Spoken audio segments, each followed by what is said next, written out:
আসসালামু আলাইকুম। Welcome to মা কুকিং হাউস। ফুলকপি দিয়ে বড় মাছ রান্না করব আজ। সেজন্য আমি বড় মাছ আগে থেকেই ভেজে নিয়েছি। একটি কড়াই বসিয়ে দিয়ে কড়াইয়ের মধ্যে থাকা পানিগুলো শুকিয়ে এলেই তাতে দিয়ে দিয়েছি আমি 2 চামচ পরিমাণ সয়াবিন তেল। তেলটি গরম হয়ে গেলে দিয়ে দিলাম 1 চিমটি জিরা। আপনারা চাইলে জিরাটা স্কিপ করতে পারেন। জিরাটা ভাজা হয়ে গেলে দিয়ে দিচ্ছি পেঁয়াজ কুচি এবং মরিচ কুচিগুলো। 3টি পেঁয়াজ কুচি এবং কমপক্ষে 12টি কাঁচামরিচ কুচি দিয়েছি।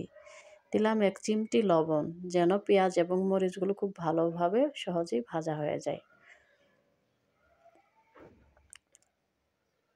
এ পর্যায়ে দিয়ে দিচ্ছি আমি ব্লেন্ড করে রাখা একটি পেঁয়াজ, একটি রসুন এবং প্রায় 2 চিমটি পরিমাণ জিরা, যা আমি ব্লেন্ড করে নিয়েছি।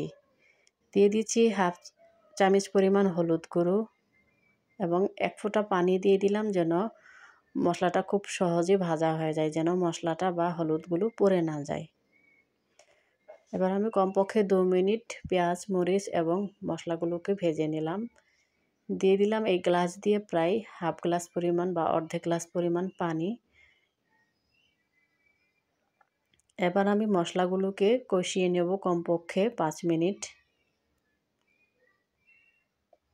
মশলাগুলো কষানো হয়ে গেলে আমি আগে থেকে ফুলকপিগুলো হালকা গরম পানি দিয়ে ধুয়ে নিয়েছি, যেন ফুলকপির মধ্যে যদি কোনো পোকা থাকে যেন তা চলে যায়।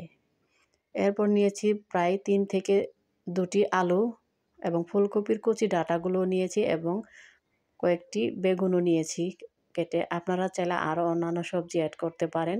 যেহেতু আমার মশলাগুলো কষানো হয়ে গেছে, এ পর্যায়ে ফুলকপি, আলু এবং বেগুনগুলো যা আমি ধুয়ে রেখেছি সেগুলো আমি খুব ভালোভাবে মেখে নিচ্ছি বা উলটপালট করে নেড়েচেড়ে নিচ্ছি, যেন আমার মশলাগুলো সবগুলো সবজির মধ্যে খুব ভালোভাবে ঢুকে যায়।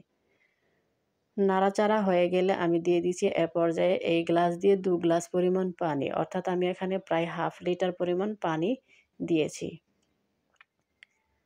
এবার আমি এগুলাকে কমপক্ষে 10 মিনিট মিডিয়াম টু লো আঁচে সিদ্ধ করে নেব।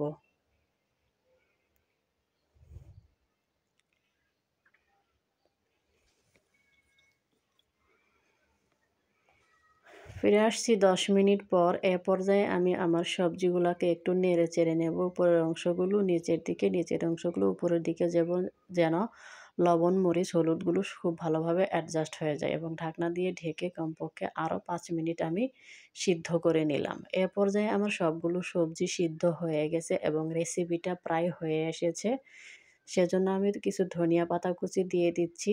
ধনিয়া পাতা কুচিগুলো একটু আমি ঝোলের মধ্যে ডুবিয়ে নিচ্ছি, যেন ধনিয়া পাতার যে ঘ্রাণ, সেই ঘ্রাণটা যেন সমস্ত রেসিপি বা তরকারির মধ্যে অ্যাডজাস্ট হয়ে যায়।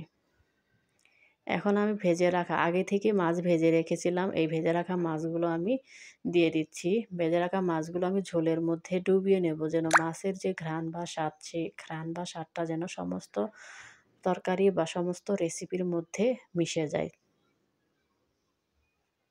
খুব আলতো আলতোভাবে আমি মাছগুলোকে নেড়ে চেড়ে ডুবিয়ে দিলাম, যেন মাছটা ভেঙে না যায়, এদিকে খেয়াল রাখবেন। এবার ঢাকনা দিয়ে ঢেকে আমি কমপক্ষে আরও 5 মিনিট মিডিয়াম টু লো আঁচে সিদ্ধ করে নেব। ফিরে এলাম 5 মিনিট পর। আমার রেসিপি বা তরকারিটা হয়ে গেছে। দেখুন আমি কেমন ঝোল রেখেছি। কপি এবং বড় মাছের মধ্যে ঝোল থাকলে আমার কাছে খুবই ভালো লাগে, সেজন্য আমি একটু ঝোল রেখেছি। আপনারা চাইলে ঝোলের পরিমাণটা একটু কমিয়ে নিতে পারেন। তো ভিডিওটি যদি ভালো লাগে অবশ্যই চ্যানেলটি সাবস্ক্রাইব করবেন, আর যারা অলরেডি সাবস্ক্রাইব করেছেন তাদেরকে অসংখ্য ধন্যবাদ। আবার দেখা হবে নতুন কোনো ভিডিওতে নতুন কোনো রেসিপি নিয়ে। এতক্ষণ সাথে থাকার জন্য অসংখ্য ধন্যবাদ।